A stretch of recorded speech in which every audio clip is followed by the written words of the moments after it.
one of my last responsibilities at the NAACP's national office was coordinating the funeral services for Rosa Parks. When Mrs. Parks, Mrs. Parks was secretary of the NAACP in Montgomery. Montgomery, Alabama. When she sat on the bus, the Southern Christian Leadership Conference that King headed came about as a result of the courts ordering the NAACP, not allowing the NAACP to exist in Alabama at that time. The courts had ruled that the NAACP had to give up its membership list. The NAACP refused to give up its membership list. As the court said, you either tell us who your members are. And of course, it would put people in danger. Mm-hmm.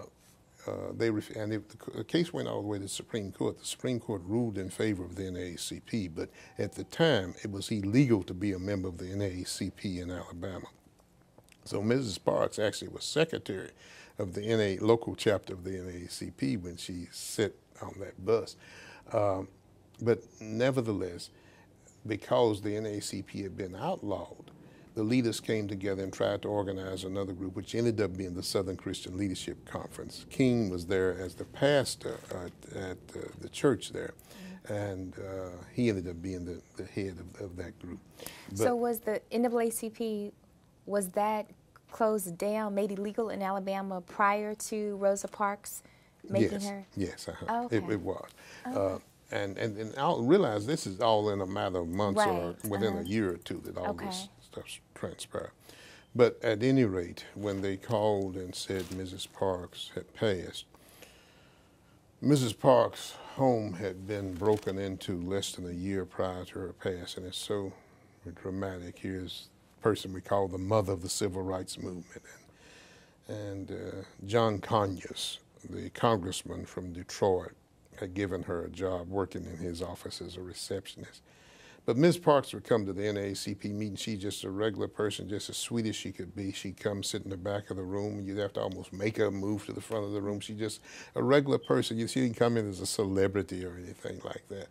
And whenever I would see her, Mr. Johnson, you're doing a good job. I said, thank you, Ms. Parks. But it just meant the world to hear this little old nice lady say something like that. And but when she passed, they called and said Mrs. Parks has passed, and arrangements needed to be made for her homegoing.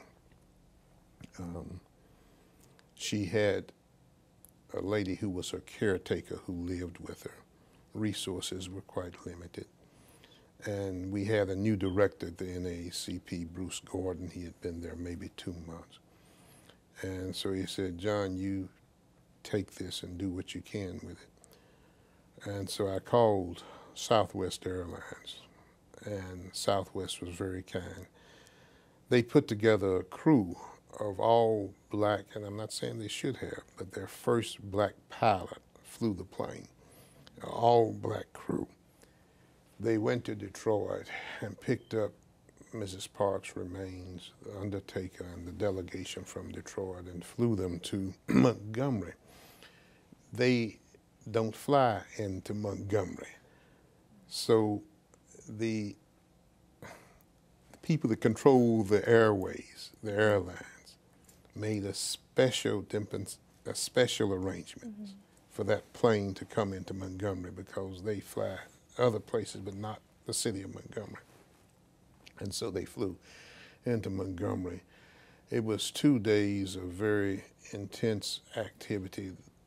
Two of the most impressive things in my mind was that when the undertaker finished and was ready to open the church for viewing, people had lined up outside and they were just coming in and coming. So we allowed the family members in first, those that were there, and that sort of thing. But as the evening wore on, children started coming by the bus loads from all the historically black colleges.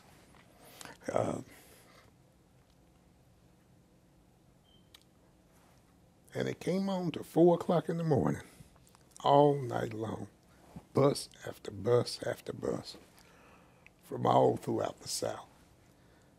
It was just amazing.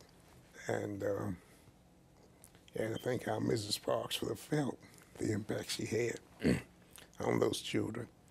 We had thought by 11 or 12 o'clock we would close the church down, you know, but they just kept coming, so we left the church open. And they kept coming to 4 o'clock the next morning. And finally we had to close it off.